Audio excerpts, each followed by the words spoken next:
Dans cette présentation, nous allons voir comment gérer un panier dans le cadre d'une application de commerce sur Internet. J'ai subdivisé cette présentation en trois parties.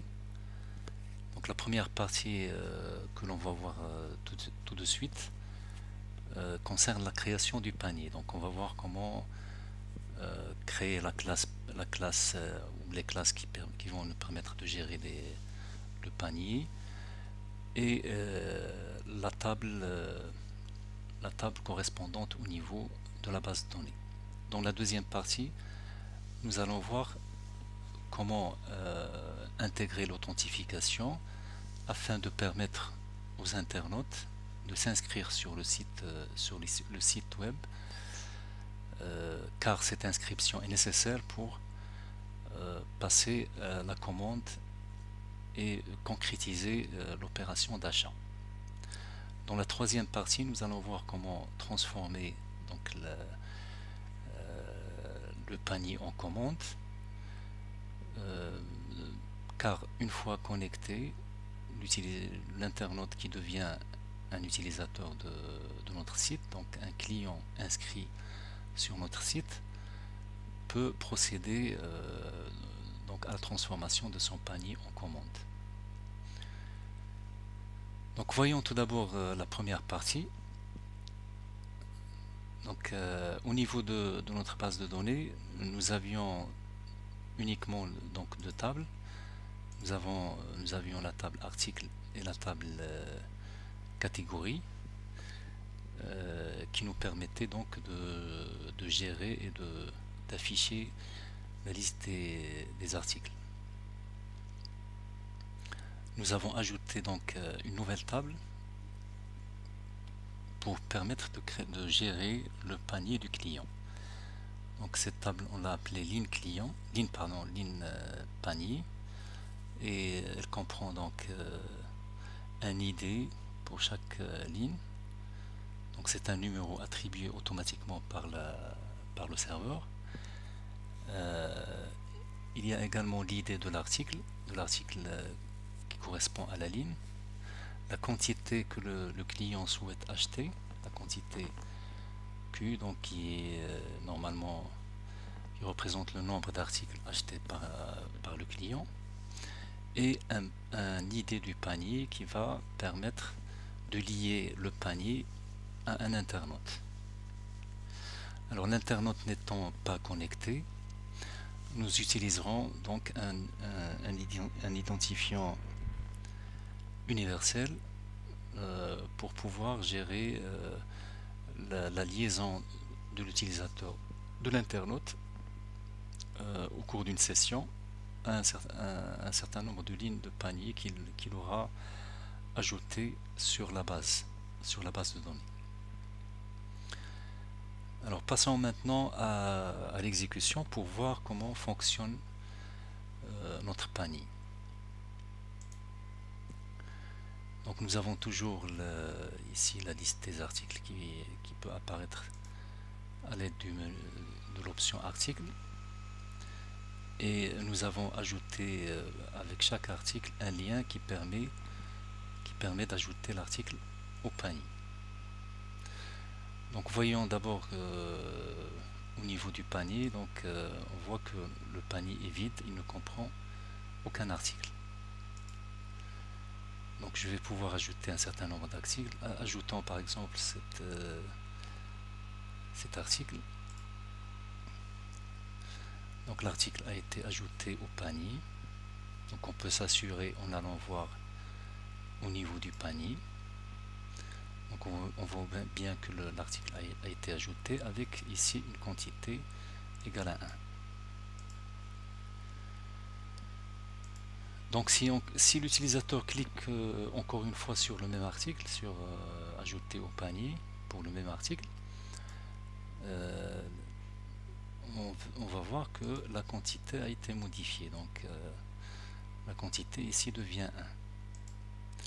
S'il clique une troisième fois, la quantité devient 3.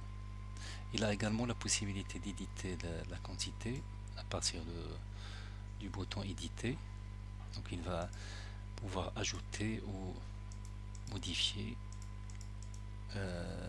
les quantités des articles qu'il a choisi au niveau du panier.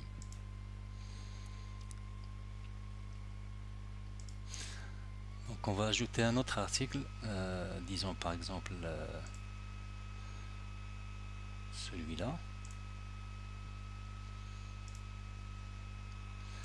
avec une quantité égale à 2.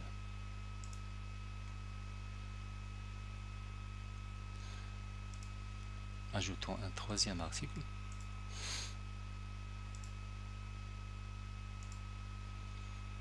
Alors au niveau du panier, l'utilisateur dispose également d'un bouton Delete qui permet de supprimer un article.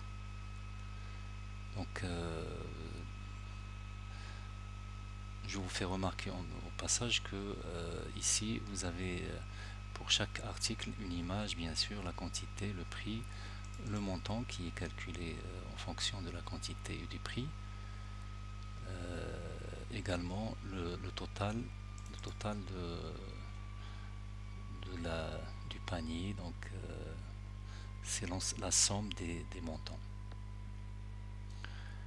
Donc il a la possibilité de supprimer un article, donc supprimons par exemple le deuxième. On valide la suppression ici. On se retrouve avec deux articles sur le panier. Voilà un peu globalement le fonctionnement assez simple de la gestion du panier. Alors maintenant on va passer au code au niveau de notre application. Donc tout d'abord au niveau du modèle, nous avons en plus de la classe article et catégorie, nous avons ajouté deux autres classes. Nous avons ajouté la classe ligne panier qui correspond à la table ligne panier sur la base de données, et une classe panier qui ne correspond en fait à aucune table au niveau de notre base de données. Donc elle va servir uniquement pour gérer les lignes du panier, pour simplifier la programmation au niveau de notre application. Donc la classe article n'a pas changé, donc nous avons toujours l'idée de l'article, la désignation, le stock, le prix, la catégorie, donc l'ID de la catégorie et la catégorie. Pour la catégorie également, ça n'a pas changé, donc nous avons toujours la catégorie ID et le nom de la catégorie. En ce qui concerne la ligne panier, donc sur la ligne panier, nous avons pour chaque ligne l'ID, donc comme on a vu sur la base de données, l'ID de l'article, la quantité et l'ID du panier. Nous avons ici l'article, donc pour pouvoir accéder aux informations de l'article, à savoir principalement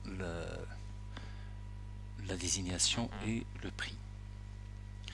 Ensuite, nous avons une méthode qui nous permet de calculer le montant, donc qui renvoie donc une donnée de type float et qui correspond à la quantité qui multiplie le prix de l'article. Donc ceci également va nous permettre de simplifier l'affichage du montant au niveau de la page de consultation du panier. Donc en ce qui concerne la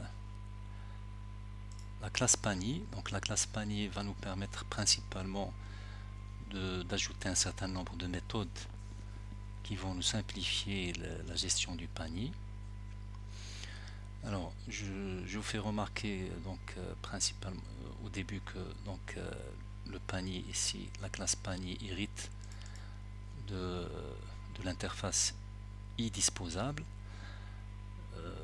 puisque on va pouvoir libérer l'espace mémoire après chaque instantiation de cette classe.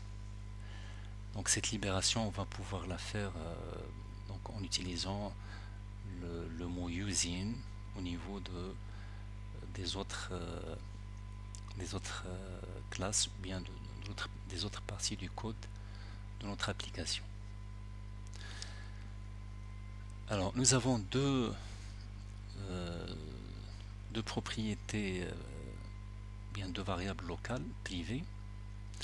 Donc la première correspond au contexte de la base de données, donc qu'on a ici nommé -contexte, et le deuxième correspond à l'ID du panier, donc l'identifiant qui permet de lier le panier à l'internaute.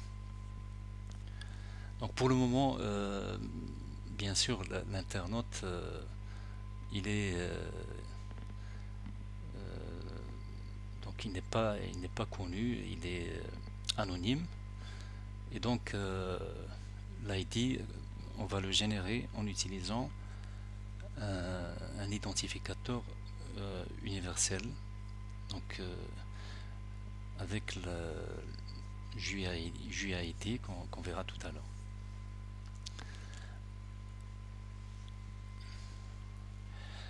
Alors notre classe comprend bien sûr un constructeur, donc, donc ici donc on a besoin d'un seul constructeur qui accepte deux paramètres, le contexte de la base de données et l'idée du panier. Donc ces deux paramètres vont nous permettre d'initialiser les variables locales, -contexte qui reçoit le paramètre contexte et -panier id qui reçoit le paramètre panier id. Ensuite, la première méthode va nous permettre d'ajouter un article au panier. Donc je l'ai appelé ici ajouter, et qui accepte en paramètre l'idée d'un article. Alors la première chose consiste donc que nous allons faire au niveau de la méthode, c'est d'essayer de retrouver une ligne du panier qui correspond à cet article. Évidemment, ici, pour retrouver cette ligne, nous avons besoin de deux paramètres. Nous avons besoin de l'idée du panier, donc qui correspond à l'internaute qui navigue sur le site, et l'idée de l'article. C'est pour ça que ici la fonction de recherche, nous avons ces deux paramètres qui apparaissent. Donc on essaie de retrouver une ligne de panier qui correspond à l'ID du panier et à l'ID de l'article. Donc si cette recherche n'aboutit pas, c'est-à-dire if line égale nul, autrement dit nous n'avons aucune ligne qui correspond à ces deux paramètres, on va en créer une. Donc on va créer une nouvelle ligne, donc avec new line panier, en initialisant les différentes propriétés, donc panier id qui reçoit -panier id et article id qui reçoit article-id. Et bien sûr la quantité est automatiquement initialisée à 1. Ensuite on va ajouter cette nouvelle ligne au DB7 ligne panier, DB7 ligne panier de la base de données. Sinon, c'est-à-dire lorsque la ligne existe, donc nous avons déjà un article sur le panier, on va tout simplement augmenter la quantité, donc incrémenter la quantité au niveau de cette ligne. Et enfin on sauvegarde les changements au niveau de la base de données.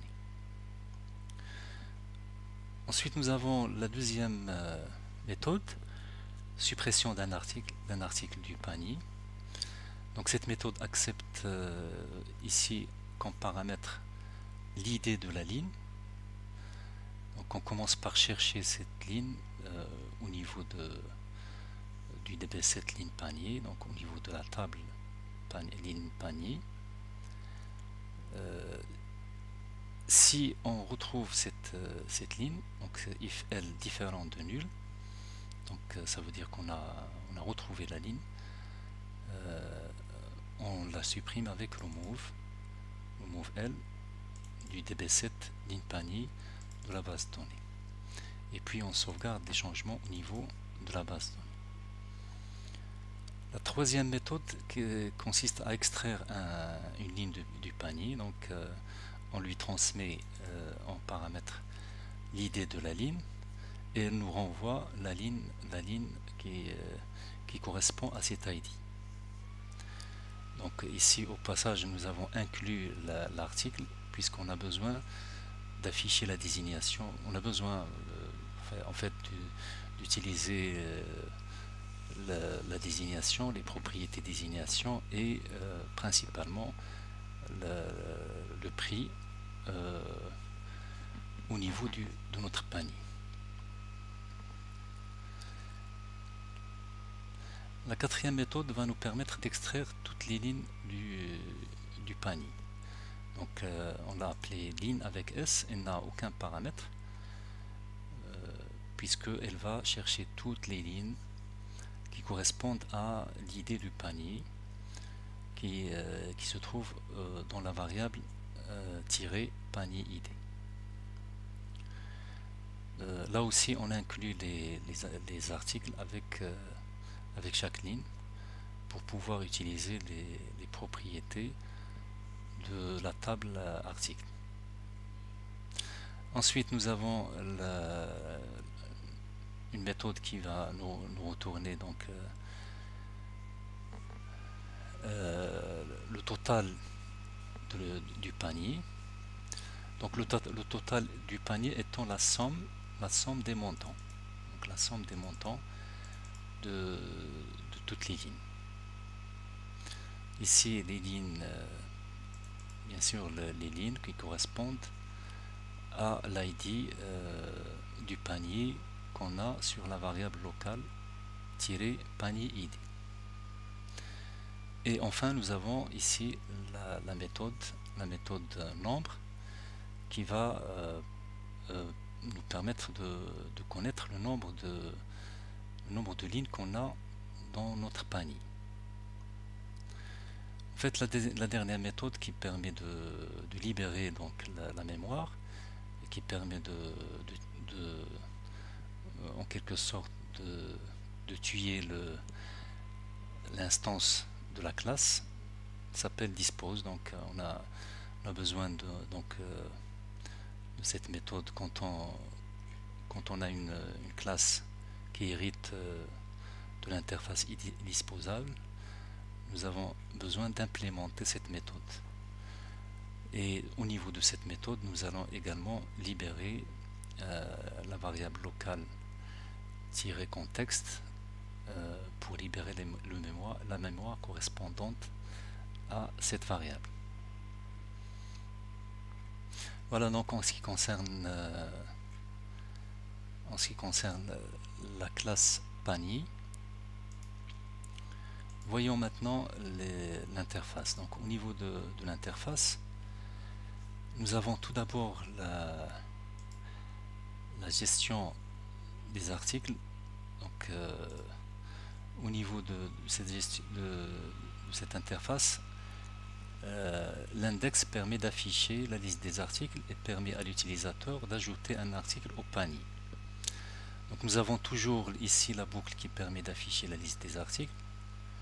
Donc for each article au niveau de la collection des articles. Donc on commence par afficher l'image correspondante à l'article, suivi de la désignation et du prix unitaire de l'article. Et puis vous avez ici un lien hypertexte qui permet d'ajouter l'article au panier. Donc ce lien va nous dérouter sur la page détail en lui transmettant un paramètre ID égal à l'ID de l'article. Donc au niveau de la page détail, on va recevoir cette idée de l'article et donc on va pouvoir ajouter l'article au panier.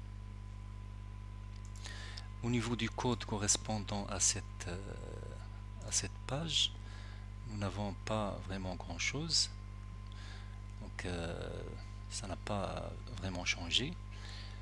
Donc vous avez toujours la gestion de la pagination, donc il n'y a rien de spécial concernant la gestion du panier. Par contre, au niveau de la page détail, donc au niveau de la page détail, vous avez principalement ici l'affichage du détail correspondant à l'article. Donc on affiche la désignation, le stock, le prix.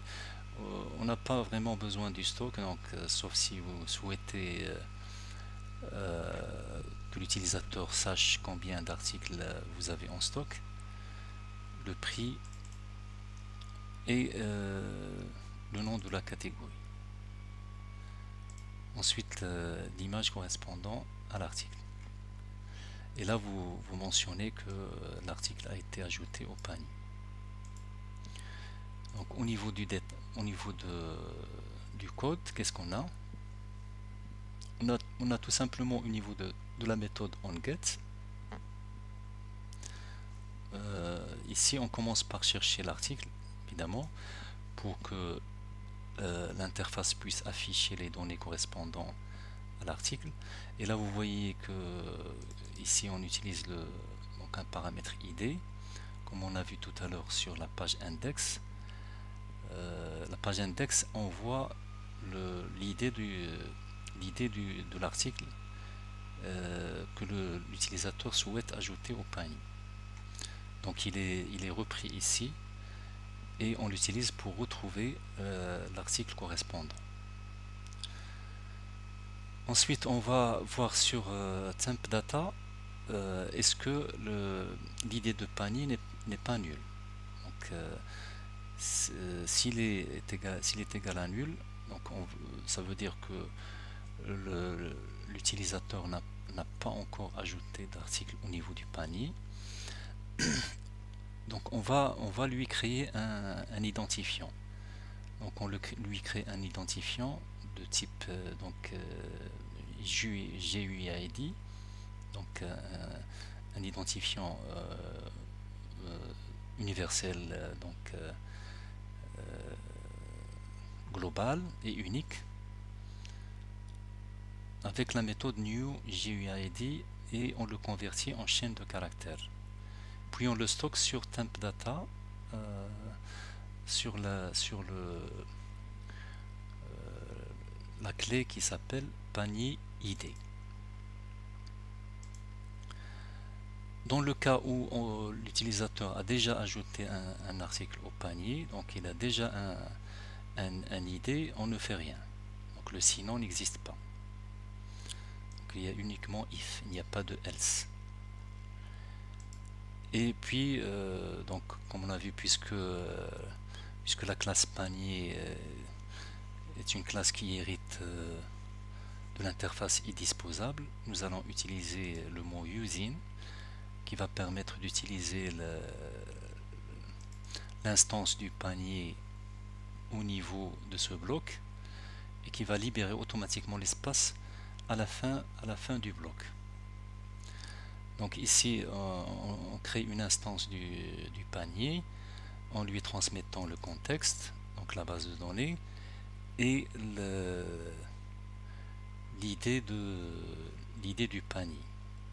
Donc l'ID du panier qui correspond en fait à ce code qui a été généré pour l'internaute qui est connecté. Ensuite on fait appel à la méthode ajouter qui va nous permettre d'ajouter donc d'ajouter notre article ID qui correspond à le paramètre ID sur le panier ici qui s'appelle P. Donc voilà tout ce qu'il y a au niveau de l'ajout d'un article au panier. Alors maintenant on va passer à la gestion du panier lui-même. Donc nous avons trois pages qui nous permettent de gérer le panier. La page index qui affiche la liste des articles du panier, la page delete et la page edit. Alors je vous fais remarquer ici que nous traitons ici le panier comme étant une simple table. Donc ça revient à mettre à jour une table. Donc c'est une mise à jour un peu particulière parce que au niveau de la modification, l'utilisateur va pouvoir modifier uniquement la quantité. Donc il va pouvoir supprimer un article du panier et bien sûr il a la possibilité de consulter tous les articles de son panier. Donc au niveau de la page index, nous avons ici nous commençons tout d'abord par voir est-ce que le panier est vide. Donc ligne panier correspond bien sûr ici à une liste, donc à une collection de lignes de panier. Donc si cette collection est vide, donc s'il est égal à nul, on affiche le message votre panier est vide. Sinon on va afficher tous les éléments du panier, toutes les lignes du panier à l'aide de la boucle for each. Donc là vous avez un tableau avec une en-tête image, quantité, prix, montant et désignation. Donc ça c'est les éléments qui vont apparaître sur le tableau. Et une boucle for each item in donc ligne panier, la collection ligne panier. Pour chaque élément de la collection, on affiche l'image, on affiche la quantité, le prix qui provient de l'article, le montant. Donc ici c'est une méthode, donc on ajoute les parenthèses. Donc vous vous rappelez, on a ajouté une méthode qui calcule le montant qui est égal à la quantité fois le prix et la désignation. Donc il faut éviter de faire des calculs ou bien des traitements au niveau de la vue, au niveau de la page. Il vaut mieux déléguer ça au modèle. Donc c'est beaucoup plus simple parce que ça vous évite de répéter, de faire de la répétition de code et ça vous évite énormément de problèmes. Donc là nous avons une méthode qui nous permet de calculer le montant au niveau du modèle. Ensuite nous avons deux boutons qui nous permettent respectivement de modifier avec edit la ligne de l'article et de supprimer la ligne d'un article. À la fin du tableau, au niveau de ici tfoot, vous avez donc ici le total. Nous avons mis callspan 3 puisque on a besoin de fusionner les trois premières colonnes, donc pour afficher le total, suivi donc ici de la valeur du total. Alors au niveau du code nous n'avons pas grand chose, donc nous avons uniquement ici au niveau de onGet on voit si tempdata.pic panier id est différent de nul. Donc si le panier n'est pas vide, donc il y a au moins une ligne au niveau du panier. Donc on va utiliser donc une instance du panier en lui transmettant le contexte et l'idée de panier. Puis on récupère toutes les lignes en faisant appel à la méthode ligne de la classe panier. Donc la méthode ligne, vous vous rappelez, elle récupère toutes les lignes correspondant au panier. Et puis on récupère au niveau de la variable ici total, du type float, on récupère à l'aide de la méthode total donc le total du panier.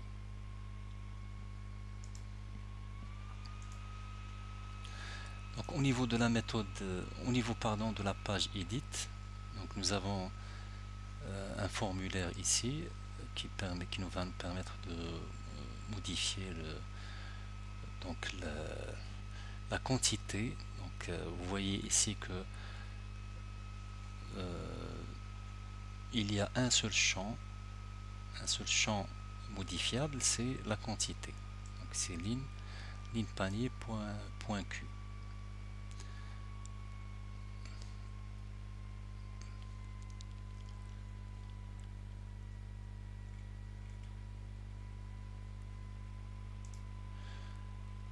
Donc au niveau du code, nous avons ici sur la méthode onGet, on récupère la ligne correspondant au panier, donc avec ici le code ligne panier égale ligne panier.include article et find first, donc id égale à id. Ensuite, si ligne panier est égale à nul, on renvoie donc la page not found, la page donc, qui indique que l'article n'a pas été trouvé. Sinon, donc on renvoie ici la page. Donc on n'a pas vraiment besoin de cette liste parce qu'on ne va pas mettre à jour la liste des catégories. Donc on peut la supprimer.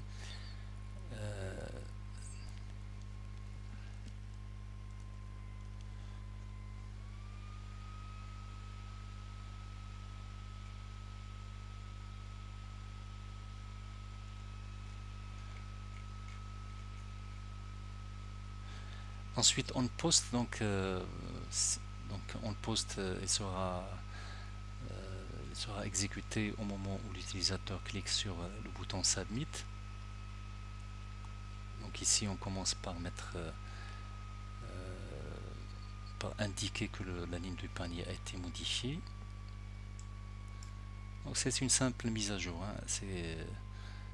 Ça a été généré automatiquement. On n'a pas fait, on n'a pas touché vraiment au code. Alors ici, on met à jour la base de données, donc avec un try catch qui permet de gérer les exceptions. Ensuite, au niveau de delete, on affiche bien sûr le détail de la ligne du panier.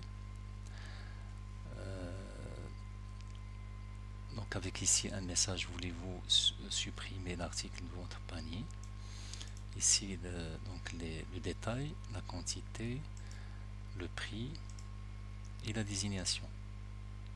Ensuite un bouton qui permet de valider la suppression et un bouton annuler pour annuler la procédure de suppression. Donc sur le code, vous avez un code normal de suppression d'un article. Donc là, nous avons utilisé ici using p, donc une instance de la classe panier en lui transmettant le contexte et l'idée du panier. On retrouve le panier avec donc avec la méthode line qu'on a sur la classe panier. Donc ensuite, si ligne panier égale à nul, donc on n'a pas trouvé la ligne, on renvoie not found, sinon on renvoie la page. Et on post, c'est-à-dire que quand l'utilisateur clique sur le bouton supprimer, donc nous allons supprimer, nous allons procéder à la suppression en utilisant une instance de la classe panier et en faisant appel à la méthode supprimer.